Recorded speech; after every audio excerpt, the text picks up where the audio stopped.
दुमका में कल यानी 16 जुलाई को शाम 4 बजे सनातन आश्रम धकधकिया में भगवान श्री जगन्नाथ, बालभद्र और माता सुभद्रा का भव्य यात्रा निकाली जाएगी। इस पावन यात्रा में बड़ी संख्या में श्रद्धालु शामिल होंगे। अगर आप भी भगवान जगन्नाथ का आशीर्वाद लेना चाहते हैं तो अपने परिवार और दोस्तों के साथ जरूर पहुंचे। रथ यात्रा के साथ साथ भगवान शिव की भव्य शिव चालीसा का सामूहिक पाठ भी किया जाएगा। कल शाम को 4 बजे रथ यात्रा निकलेगा। प्रतिष्ठित विग्रह है, इस गांव में घूमेगा, धकधकिया गांव सर घूमेगा, फिर यहीं पर वापस आ जाएगा। 7 दिन यहीं पर रथ ऐसे ही रहेगा।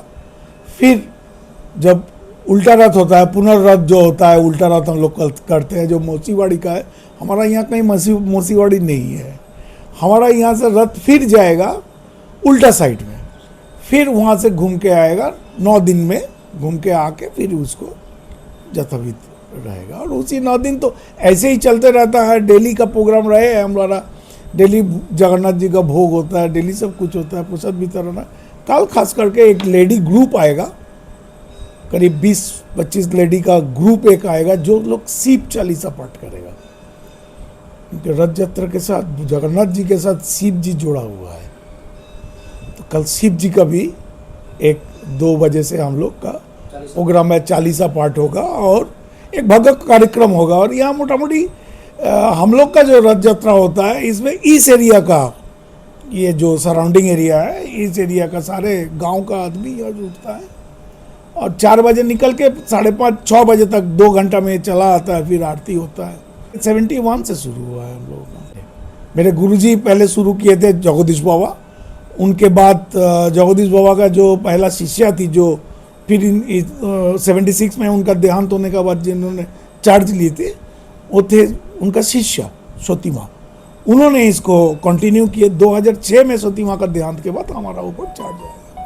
तब से मैं इसको कंटिन्यू करते जा रहा हूँ। अब आगे जो रहेगा वो कंटिन्यू करेगा। यहाँ पे जो रथ है वो लकड़ी का रथ है, लकड़ी का, प्योर लकड़ी का रथ है, सेगवान का रथ है। एक ही सेम स्ट्रक्चर में बना हुआ है, ये नहीं है कि 3 अलग अलग है। तो एक ही सिंगल रथ है और वो 71 से ही एक ही रथ को हम लोग मेंटेन करके रखे हैं। उसको मेंटेन कल कार्यक्रम कितने बजे से? 4 बजे से शुरू होगा। शाम में 4 बजे शुरू होके 6-6:30 बजे तक हमारा यहाँ कार्यक्रम चलेगा। और ऐसे शिव चालीसा का जो कथा है, वो शिव चालीसा जो पाठ होगा वो 2 बजे से शुरू होगा। और वो महिलाएं दुमका से ही, दुमका का एक गोष्ठी है, जो लोग शिव कथा करते हैं, तो वो लोग आएगी। वो लोग कल दुमका के बांदर जोड़ी का। दुमका की जनता को आप क्या कहना चाहेंगे? हम तो चाहेंगे जितना भारी संख्या में वो आए और इसमें सम्मिलित हो और जगन्नाथ जी का प्रसाद ले। क्योंकि उनका प्रसाद, इसका कहना है, आप बिमला माता का आप जानिएगा, जगन्नाथ जी का प्रसाद जो बोला जाता है, ये प्रसाद मतलब महाप्रसाद बोला जाता है। क्यों? इसका पीछे भी कुछ कारण है। महाप्रसाद में जगन्नाथ जी का जो भोग चढ़ता था, एक दिन नारद का बड़ा इच्छा हुआ कि वो प्रसाद ले, तो गया। लास्ट में जाके वो लास्ट में पहुंचा था, भोग होने के बाद, सब प्रसाद खाने के बाद। तो लास्ट में जाके वो ऐसा करके, वो क्या बोलते हैं, हम लोग बांग्ला में बोलता है, एकदम समेट के जो लेता है ना हांडी से, वो ऐसे करके वो लिया और हाथ से थोड़ा सा प्रसाद खाया और जाके शिव जी को ये कहानी सुनाया कैलाश में जाके। तो माता पार्वती को सुनाया। पार्वती जी माता का भी लालच हुआ कि वो प्रसाद हम खाए। विष्णु का अवतार है ना जगन्नाथ जी।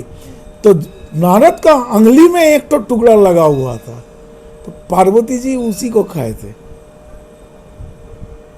और तब से जब इनको पता चला कि पार्वती जी खाए थे, तब पार्वती का जो रूप है, बिमला माता का जो मंदिर है, जो कहा जाता है कि जगन्नाथ का भैरवी है, तो उनको भोग, ये जगन्नाथ का भोग उनको चढ़ता है।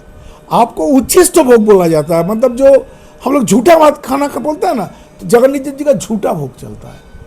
तो वही प्रसाद, इसीलिए वो महाप्रसाद है।